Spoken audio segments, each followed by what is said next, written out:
जोंनिया 10 थारिखआव जागायदोंमोन थांनाय मासनि नाथाय गेजेरावनो 14 थारिखआव जाब्रबथाय जानानै सारअन्थाइ गावनायजों 7 मानसि थैदों आरो बेजों लोगोसे गोबां इनजुर्ड जादों। बेनि थाखायनो बिथांमोनखौ मान होनानै साननैसो फुटबल खेलाखौ दोनथ'नाय जादोंमोन। बिनि उनाव जोङो दाखालि थांनाय 24 थारिखनिफ्राय बे खेलाखौ जोङो जागायफिननाय जादों, आरम्भ खालामफिननाय जादों आरो फैनानै दिनै सेमिफाइनाल जोबथा सेकेन्ड सेमिफाइनाल आरो बेयाव देरहासार जागोन जाय टीम बे टीमा फाइनालाव थांगोन आरो दाखालिनि सिगाङाव जालांनाय सेमिफाइनालाव बर'सा अन्थाइ एफसिआ देरहासार जानो हाबाय। फाइनाल खेलाया जाहैगोन 12 थारिखआव, फैगौ 12 थारिखआव। बेखौ जोङो ओरैनो अफिसियेल टाइम हिसाबै 12थानिफ्राय जोङो आरम्भ खालामगोन। जेसेबां सेरेमनि दङ बे 12थानिफ्राय आरम्भ जागोन।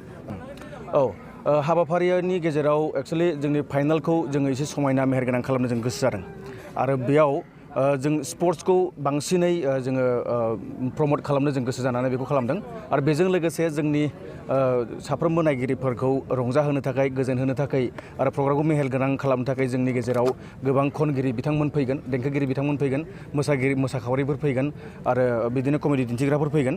बिथांमोनखौ जोङो लेंहरदों आरो बिथांमोना जोंनि प्रग्रामखौ मेहेरगोनां खालामफैगोन। खनगिरिनि गेजेराव जोंहा मानगोनां मिस एलिसा बर' दङ उदालगुरिनिफ्राय, जाखांफुनाय रोजाबगिरि आरो बेजों लोगोसे जोंनि लकेलनिनो उन्दै नानिमोन रोजाबग्राफोर फ्लरि बसुमतारी, बेन्टेलिन बसुमतारी, बिजुलि मुसाहारि आरो बेजों लोगोसे गोबां दं। आरो बेजों लोगोसे इस्लाकाटा जोहोलावसा क्लाबनि जाय हारिमु मोसाग्रा हान्जा बिथांमोना जोंनो फोरमायहरदों 50 जन खनसेयैनो मोनसे ग्रुपआवनो मोसागोन हारिमु दिन्थिफुंनाय।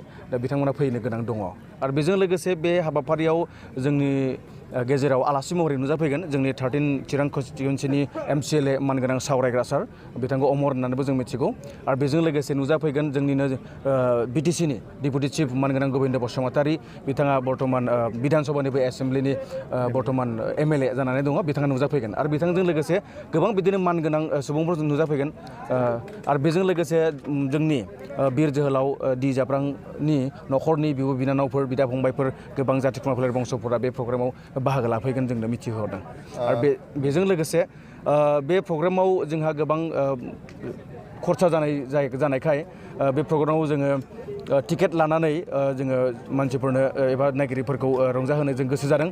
टिकेटनि बेसेना VIP टिकेटआ जाहैगोन 100 थाखा आरो जेनेरेल टिकेटआ 50 थाखा बेबायदिनो। जोबोद गोजोननाय मोन्दों। जों एक्सुवेलि जोंनिसिम एसे एनै खबर सफैदोंमोनब्लाबो नोंथांमोना दिनै रोखा खालामबाय, मानो होनबा नोंथांमोना मिडियानि मानसि गोबां जायगायाव गिदिङो जे जों